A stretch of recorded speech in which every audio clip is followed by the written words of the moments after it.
नहीं, मेरा प्रश्न है, अरे भाई साहब मेरा प्रश्न है आपसे अभी। हाँ, मेरा प्रश्न आपसे है अभी, जवाब दीजिए एक एक करके। यूएनओ क्यों बनाया, साथ क्यों बनाया, अब ये तो बताइए आप आपको। Why UNO has been form and why establish and why south country has been form. आप क्या बात कर रहे हैं, आप नॉलेज से बात करिए। आपने नॉलेज से बात करिए, आप ऐसे बात मत करिए। I can take the issue in India, I can take the issue America, I can take the issue south country. क्या बात करते हैं आप? हाँ, पूछ सकता है नेपाल का जनता को। छोड़िए, नेपाल का जनता से हम मैंडेट लेंगे, कल एक रजिस्टर में लेंगे, हम यूनो को लिखाएंगे, यूनो को लेकर सब जनता के सिग्नेचर लाओ, तो हम लेके आएंगे सिग्नेचर। उस टाइम ये टेक ओवर करेगा देश को। देश बर्बाद करने देने का किसी का अधिकार नहीं है। आप क्या क्वेश्चन कर रहे हैं हमसे? आप हमारी बात सुनिए। मैं आपका बात बिल्कुल सुना। मैं देखिए, देश खत्म नहीं कर सकता, देश बाहर से टेक ओवर होता। आज तिब्बत का क्या हाल हुआ, तिब्बत का क्या हाल हुआ, आप बताइए। आपको नॉलेज नहीं है, ऐसे बात मत करिए। यूएनओ पक्का टेक ओवर कर सकता है, साल कभी पक्का टेक ओवर कर सकता है। Support you and everything which we will possible by we will do it for you. ना यूएनओ टेक ओवर कर सकता है, इंडिया टेक ओवर सकता है। अगर देश बर्बाद हो रहा है तो टेक ओवर करना, जनता को रक्षा करना, बाकी पॉलिसी आवश्यकता है। अकॉर्डिंग टू दो पॉलिसी में बताता हूँ आर्टिकल, अभी आप लोग को आर्टिकल सार दिया, अरे फॉरेन पॉलिसी सार दिया, आर्टिकल सार दिया। Article 20 UNO respectively go through. आप क्या बात कर रहे हो? पक्का चेक करना है गवर्नमेंट को। आप नेपाल गवर्नमेंट ने चेक कर रहे, पावर रखता हूँ मैं, पावर रखता हूँ not outside of the country से। क्या बात कर रहे हो आप? गलती हो, आप जानते नहीं हो, नॉलेज नहीं है आपका।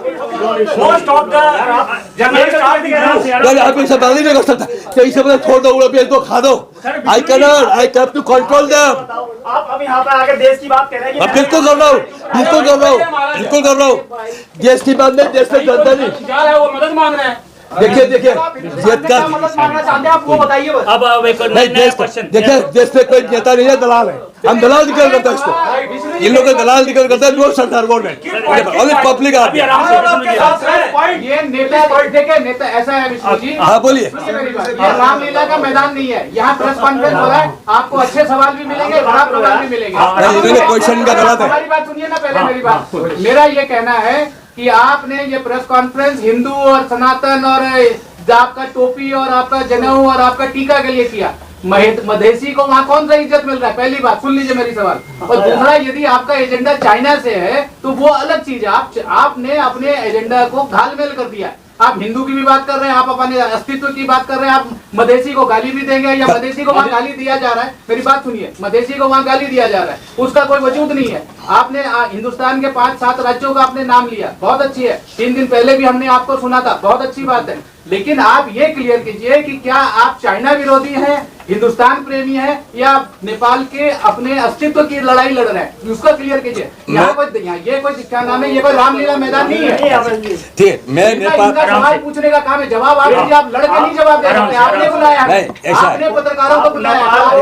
पत्रकार इनके साथ है, आप एक दो लोग हैं, आप शांत रहिए। ऐसा है, उनको बोलने दीजिए। ऐसा है, हम नेपाल के हिंदुत्व जनता का फेवर में हूँ, और नेपाल को हिंदू देवी देवता का जन्म स्थल को हिंदू राष्ट्र रहना चाहिए। वहाँ हिंदू राष्ट्र नहीं मिटा सकता है। 2 नंबर आपका सवाल। 3 नंबर आपका आइए, चाइना में डिप्लोमेटिक डायलॉग क्या बोलता है, फॉरेन पॉलिसी क्या बोलता है। और देखिए, अभी आप आइए टेक्निकल, मैं बहुत टेक्निकल बंदा हूँ, यूएनओ में बैठता हूँ जनेवा में, मैं मानव अधिकार का अंतर्राष्ट्रीय का उपाध्यक्ष हूँ। आप सुन लीजिए, अभी जीएनओ में मेरा ऑफिस है, यहाँ इंडिया में नहीं है। तो इसीलिए हम क्या है, संविधान क्या बोलता है, प्रोविजंस क्या है फॉरेन पॉलिसी में, नंबर 3 आर्टिकल क्या स्पीक करता है, उसके बाद में बिटवीन रिलेशन में क्या बात करता है।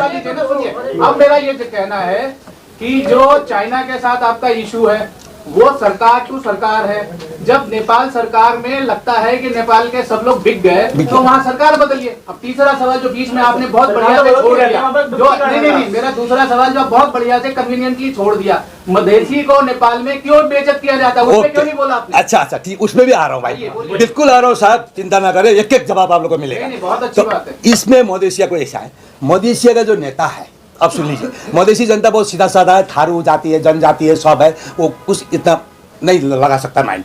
तो उनका माइंड को वॉश करने के लिए उपेंद्र यादव, विजय गच्छेदार, सीके रावत, अब सुन लीजिए नाम एकदम अच्छे से रिकॉर्ड कर लीजिए आप।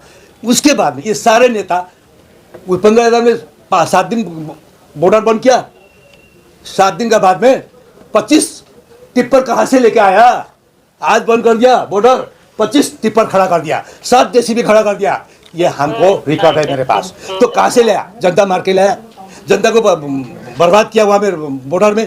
तो वो लोग देश के हित में नहीं है, मधेसी का हित में नहीं है, वो लोग अपना स्वार्थ का हित में है। इसीलिए मधेसी को कोई गाली नहीं दिया जा रहा है, ये नेता बनाया जा रहा है, ये उन लोग ने इशू बना रहा है। इसलिए आप चिंता ना करें, सब एक है। अब ये कहना है कि क्या आप नेपाल की सरकार को, जैसे वहाँ के राजा को उखाड़ फेंका गया, वैसे ही आज आप ये कहना चाह रहे हैं कि नेपाल की सरकार को उखाड़ फेंका जाए क्योंकि करप्शन बहुत ज्यादा हो गया? बोलिए इस पे। नहीं, नेपाल को सरकार उखाड़ कर नहीं, इनको पूरा देश से बाहर किया जाए, जहां जाना जाए। कि नेपाल में रहने का इनका अधिकार नहीं है, क्योंकि ये सांसद का काम नहीं किया है, दलाल का काम किया है। सांसद होता तो जनता को देखता, सांसद होता तो जनता को सुनता, सांसद होता तो विकास को करता। एक राष्ट्रीय परिचय, नेशनल आइडेंटिटी बोल के एक बिल लेके आया, और वो जो रवि लामचंद ने अभी उसके पीछे जो लग रहा है, रवि लामचंद आप लोग सुने होंगे, रवि लामचंद अभी चर्चित में है, चर्चा में है नेपाल में। उसने क्या किया है, 1200 करोड़ में डोनाल्ड ट्रम्प, जो बाइडेन से कॉन्टैक्ट लिया, उसके बाद में उसको नेपाल में इंट्रोड्यूस करना है। 31 मार्च तक इसको पूरा इम्प्लीमेंट करके सबको, जैसे ओम शब्द हटाया, अब हिंदुत्व का इम्पोर्टेंट खत्म कर दिया, और उसको लेके आएगा। अभी जिसका सिटीजनशिप है, जिसका ऑल नागरिक है, ऑल आइडेंटिटी है, ऑल डिपार्टमेंट का आइडेंटिटी, उसका बावजूद एक नेशनल आइडेंटिटी बोल के एक बिल लाया, और 16 करोड़ रुपया कमर्शियल बैंक नेपाल से लोन लिया। 1200 करोड़ रुपया जो बाइडेन ने दिया डॉलर में, जैसे एमसीसी में दिया 55,000 करोड़ रुपया देके एमसीसी पास किया घूस खा के। तो इसमें भी ये लोग ऐसा घूस लेकर उसको पास करने के लिए बिल इंट्रोड्यूस किया, और उसको ज़बरदस्त इम्प्लीमेंट करने के लिए डिस्ट्रिक्ट में डिस्ट्रिक्ट एडमिनिस्ट्रेटर को दिया है कि जो अगर नेशनल आइडेंटिटी नहीं रहेगा तो यहाँ रहने नहीं सकेगा। तो इस तरीके से लोग फोर्सफुली जनता को दबाकर, जनता को डराकर, जनता को धमकाकर, इस तरीके से ये लोग आइडेंटिटी कार्ड बना रहे हैं। और उसमें क्या क्या कंडीशन है, जो शादीशुदा हुआ हमारा देवियाँ है, माताएं हैं, सब जो भी है, बहन है, उनका सिंदूर नहीं लगा सकते जब फोटो खींचेंगे आइडेंटिटी का। 1 नंबर कंडीशन। 2 नंबर कंडीशन, चूड़ी नहीं लगा सकते, चूड़ी को निकाल देना पड़ेगा, फोड़ना पड़ेगा। 3 नंबर, मंगलसूत्र उतारना पड़ेगा। 4 नंबर, तिलक नहीं लगा पाएंगे।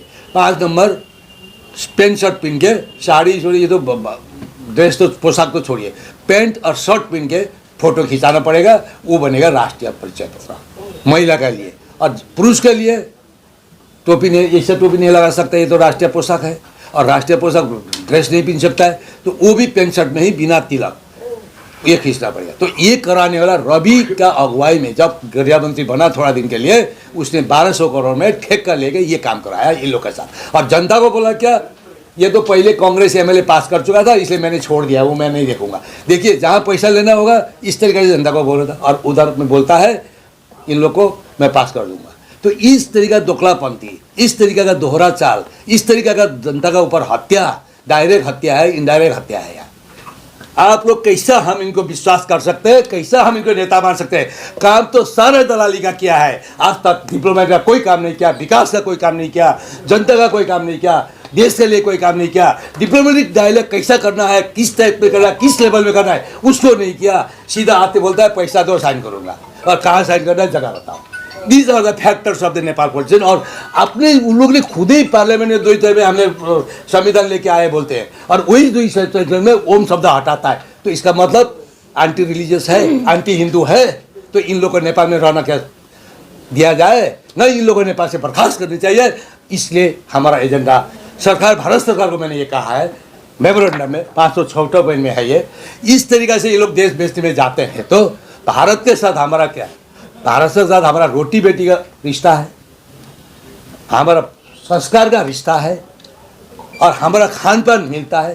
भारत में भी हिंदू है, हम भी हिंदू है, सब हम लोग एक बोल के भारत क्यों कब्जा नहीं कर रहा है? कर ले भारत हस्तक्षेप, कर ले भारत, ले और राज्य दे दे, नेपाली राज्य दे दो, नेपाल राज्य नाम से, नेपाल नाम ना मिटाए। ये मैंने आज साफ शब्दों में, इसीलिए मैंने ये दिया है मुख्यमंत्री मोहन योगी आदित्यनाथ जी को, मैंने दिया है प्रधानमंत्री श्री नरेंद्र मोदी जी को, देश अमित शाह जी को, राष्ट्रपति को। और क्योंकि ये मेन पिलर यही है देश में अभी, मोहन भगत जी, ये सब 8-10 जो है मेन पिलर है, ये मेन पिलर को मैंने ये बनाया है ये ज्ञापन।